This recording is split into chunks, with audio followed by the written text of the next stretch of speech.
반도체 대기업은 사상 최대 실적이라는데 당신 동네 그 가게는 지난달 문을 닫았습니다. 안녕하세요. 돈의 방향을 함께 읽어보는 동결노트의 길잡이 돈침반입니다. 오늘은 한국 경제가 회복되고 있다는 그 말이 도대체 누구한테 해당되는 이야기인지를 함께 읽어보겠습니다. 회복의 온기가 위로만 오르고 골목엔 좀처럼 닿지 않는 모습으로 볼 수 있습니다. 핵심은 회복이냐 침체냐가 아닙니다. 한국 경제의 회복이 아니라 분리, 좋아지는 사람과 버려지는 사람이 어떻게 갈라지고 있느냐, 그 분포의 문제입니다. 요즘 뉴스를 보면 이상한 말이 자꾸 나옵니다. 한국 경제가 회복되고 있다. 반도체 수출이 좋다. 경기가 살아나고 있다. 성장률 전망도 나쁘지 않다. 그런데요, 진짜 이상하지 않습니까? 경제가 좋아지고 있다는데 왜 동네 가게들은 아직도 힘들다고 할까요? 수출이 잘 된다는데 왜 자영업자들은 빚으로 하루하루를 버틸까요? 나라 전체로 보면 회복이라는데 왜 내 지갑은 회복된 적이 없을까요? 오늘 이야기는 단순히 경제가 어렵다는 이야기가 아닙니다. 오히려 반대입니다. 한국 경제는 진짜로 좋아지는 부분이 있습니다. 문제는 그 회복이 모두에게 가지 않는다는 겁니다. 그리고 어쩌면 지금 한국 경제 회복의 가장 무서운 부분은 경제가 나쁜 게 아니라 좋아지는 사람과 버려지는 사람이 너무 선명하게 갈라지고 있다는 점일지도 모릅니다. 오늘은 그 이야기를 해보겠습니다. 한국 경제 회복의 진짜 피해자들 먼저 인정할 건 인정해야 합니다. 한국 경제 숫자로만 보면 분명 좋아 보입니다. 반도체 수출이 살아나는 흐름이 보입니다. AI 열풍 때문에 메모리 반도체 수요도 커졌고 대기업 실적 기대감도 올라가고 있습니다. 경제기관들도 경기 회복이라는 표현을 씁니다. 수출이 좋아지고 서비스업도 조금씩 개선되고 내수도 바닥은 지나고 있다는 말이 나옵니다. 그러니까 뉴스만 보면 이렇게 느껴집니다. 어? 이제 좀 괜찮아지는 건가? 그런데 여기서 질문 하나를 던져야 합니다. 경제가 좋아졌다는 말은 도대체 누구 기준일까요? 수출 대기업 기준일까요? 증권시장 기준일까요? 아니면 동네 식당 사장님 기준일까요? 이게 중요합니다. 우리는 보통 경제를 말할 때 평균을 봅니다. 성장률, 수출액, 투자, 소비 지수. 그런데 평균이라는 건 참 무서운 숫자입니다.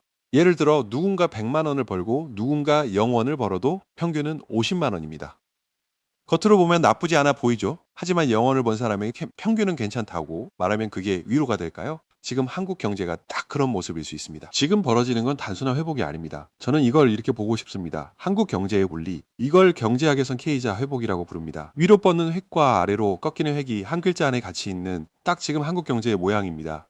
좋아지는 쪽은 확실히 좋아지고 있습니다. 반도체, AI 관련 산업, 일부 대기업, 수출기업, 자산을 가진 사람들. 그런데 반대편도 있습니다. 자영업자, 빚 많은 가게, 건설업, 지방 경기 반도체와 상관없는 제조. 월급은 비슷한데 생활비만 늘어난 사람들. 이 사람들에게 경기 회복이라는 말은 거의 남의 집 이야기처럼 들립니다. 왜냐하면 회복의 순서가 다르기 때문입니다. 경제가 살아날 때 돈은 먼저 어디로 갈까요? 동네 분식집으로 갈까요? 작은 미용실로 갈까요? 골목 카페로 갈까요? 아닙니다. 돈은 먼저 주식시장으로 갑니다. 대기업으로 갑니다. 수출기업으로 갑니다. 부동산과 금융시장으로 갑니다. 그리고 한참 뒤에야 그 온기가 아래로 내려올 수도 있습니다. 문제는 그 한참 뒤를 기다리는 동안 누군가는 빚으로 버텨야 한다는 겁니다. 이게 오늘 이야기의 핵심입니다.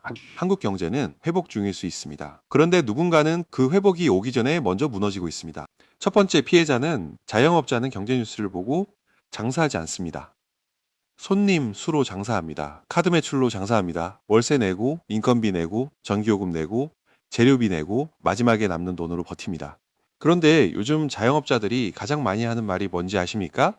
매출은 있는데 남는 게 없다. 이 말이 진짜 무섭습니다. 왜냐하면 겉으로 보면 가게가 돌아가는 것처럼 보이거든요. 불도 켜져 있고, 손님도 조금 있고, 배달 주문도 들어옵니다. 그런데 계산기를 두드려 보면 남는 게 없습니다. 임대료는 그대로거나 올랐고 인건비는 부담이고 식자재 값도 예전 같지 않고 대출 이자는 계속 무겁습니다. 그래서 버팁니다. 어떻게 해요? 빚으로요. 자영업자 대출이 연소득의 몇 배 수준까지 쌓였다는 자료들이 나옵니다. 취약 자영업자 연체율도 심상치 않습니다. 여기서 중요한 건 숫자 하나하나보다 구조입니다. 장사가 안 돼서 망하는 게 아니라 버티다가 무너지는 구조. 이게 더 무섭습니다. 장사가 확 안 되면 빨리 접기라도 합니다. 그런데 애매하게 됩니다. 손님이 아예 없는 건 아닙니다. 매출이 완전히 끊긴 것도 아닙니다. 그래서 조금만 더 버티면 나아질 것 같거든요. 그런데 그 조금만 더가 한 달이 되고 6달이 되고 1년이 됩니다. 그 사이 빚은 조용히 쌓입니다. 그러다 어느 순간 경제가 회복됐다는 뉴스가 나오는 바로 그 시점에 가장 약한 사람들부터 무너질 수 있습니다. 이게 아이러니입니다. 불황의 바닥에서 무너지는 게 아니라 회복의 초입에서 무너지는 사람들. 두 번째 피해자는 월급쟁이 가게입니다. 직장인 입장에서 한번 생각해 보겠습니다.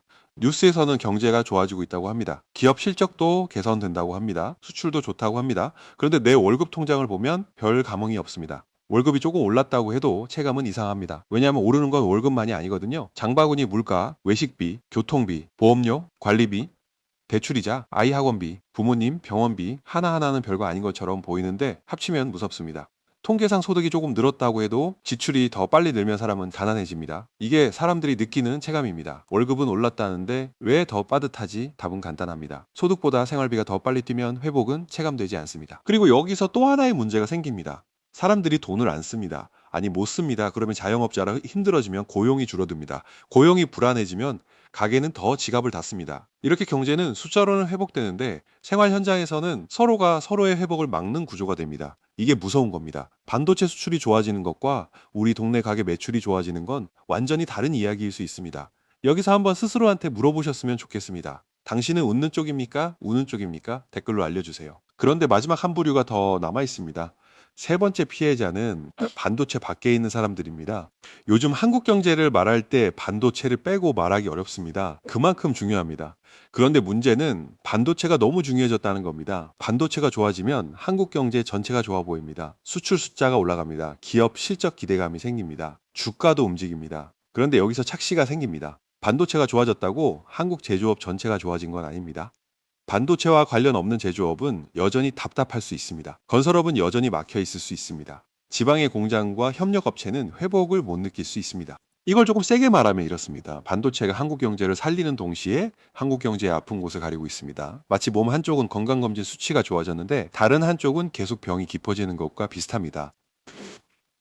의사가 전체적으로 괜찮습니다 라고 말하는데 환자는 계속 아픈 겁니다.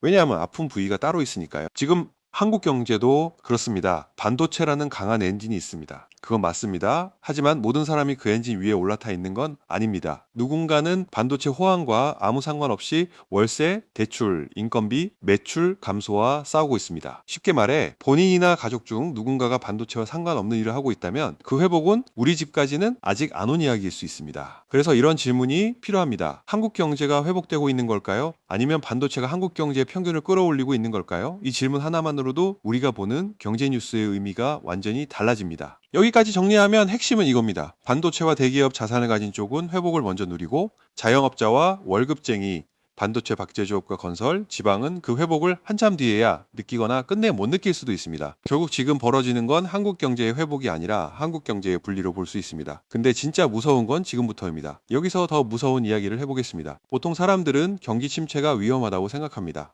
맞습니다. 침체는 위험합니다. 그런데 어떤 사람들에게는 경기 회복 초기 국면도 위험할 수 있습니다. 왜냐하면 회복은 모두에게 동시에 오지 않기 때문입니다. 먼저 회복하는 사람은 기회를 잡습니다. 늦게 회복하는 사람은 빚을 더 냅니다.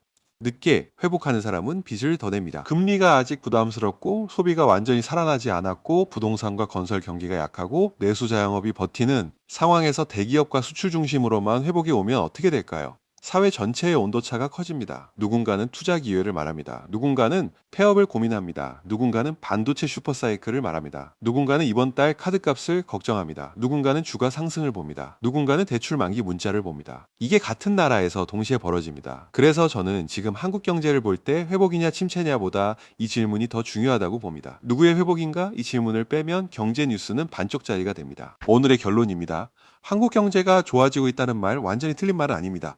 반도체는 좋습니다. 수출도 살아나고 있습니다. 일부 기업들은 분명 기회를 잡고 있습니다. 하지만 그 말만 듣고 이제 다 괜찮아졌다고 말하면 안 됩니다. 진짜 경제는 평균이 아니라 분포입니다. 누가 먼저 회복했는지, 누가 아직 못 올라왔는지, 누가 빚으로 버티고 있는지, 누가 통계 뒤에 숨어 있는지 봐야 합니다. 한국 경제 회복의 진짜 피해자들은 뉴스 첫 줄에 잘 나오지 않습니다. 그들은 대기업 실적 발표장에 있지 않습니다. 증권사 리포트 제목에 있지 않습니다. 성장률 전망치 안에서도 잘 보이지 않습니다. 그들은 동네 가게에 있습니다. 월급날을 기다리는 가계부 안에 있습니다. 대출 만기를 걱정하는 자영업자 통장에 있습니다. 반도체와 상관없는 제조업 현장에 있습니다. 공사비와 미분양 사이에서 버티는 건설 현장에 있습니다. 그래서 한국 경제를 볼 때 이 질문을 꼭 해야 합니다. 경제가 좋아졌다는 말, 그거 누구한테 해당되는 이야기입니까? 반도체는 웃고 있습니다. 수출 숫자도 웃고 있습니다. 주식시장도 언젠가는 먼저 웃을 수 있습니다. 그런데 동네 사장님은 아직 웃지 못합니다. 그리고 어쩌면 그들이 웃기 전까지는 한국 경제가 진짜로 회복됐다고 말하기 어려울지도 모릅니다. 오늘 이야기는 여기까지입니다. 마지막으로 한 번 더 여쭤보겠습니다. 당신은 웃는 쪽입니까? 우는 쪽입니까? 댓글로 알려주세요. 오늘 내용을 한 줄로 정리하면 이렇습니다. 한국 경제는 회복 중일 수 있습니다. 하지만 그들이 웃기 전까지는 한국 경제가 진짜로 회복됐다고 말하기 어려울지도 모릅니다. 경제가 좋아졌다는 말, 그거 누구한테 해당되는 이야기입니까? 저는 돈의 방향을 함께 읽어드리는 돈침반이었습니다. 다음 영상에서도 복잡한 경제 이슈를 쉽게 풀어드리겠습니다.